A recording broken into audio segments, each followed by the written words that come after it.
तो इस देश के लिए और मरेंगे तो इस देश के लिए।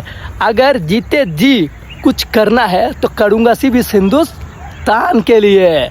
तो दोस्तों आज जो मैं टॉपिक लेके आया हूँ वीडियोस का वो है टी आर्मी यानी कि टेरिटोरियल आर्मी, जिसमें कि आपका एज लिमिट यानी कि তোমাদের যেটা বয়স চেয়েছে সেটা হচ্ছে 18 থেকে 42 বছর অবধি তোমাদের বয়স চেয়েছে, সব থেকে বড় ব্যাপার।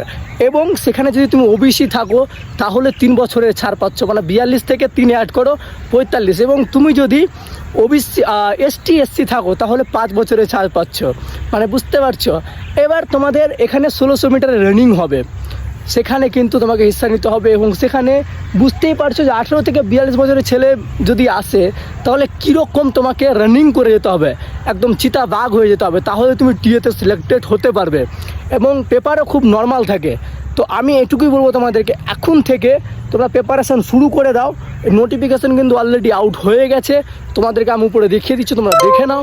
এবং তোমরা এখন থেকে কিন্তু প্রস্তুতি শুরু করে দাও টিএ আর্মির জন্য। বন্ধুরা এটা কিন্তু তোমাদের জন্য খুব সুন্দর একটা বেস্ট সুযোগ। আর একটা মাস হয়তো খুব সময় পাবে, আমি খুব তাড়াতাড়ি আপডেট দিয়ে দেবো যে কোথায় কিভাবে কখন রেডি হবে, 2-4 দিনের মধ্যে আমি দিয়ে দেবো। তো তোমরা যারা ওয়েস্ট বেঙ্গল থেকে আমার ভিডিও দেখছো ভিডিওটা বেশি বেশি করে শেয়ার করো, এবং যারা 10 পাস আছো প্রত্যেকে কিন্তু যেতে পারবে। ওকে, তো দেখা হচ্ছে আমার নেক্সট পরবর্তী ভিডিওতে। জয় হিন্দ, বন্দে মাতরম। আর অবশ্যই কমেন্টে জয় হিন্দ বলে যাবে। Bye bye.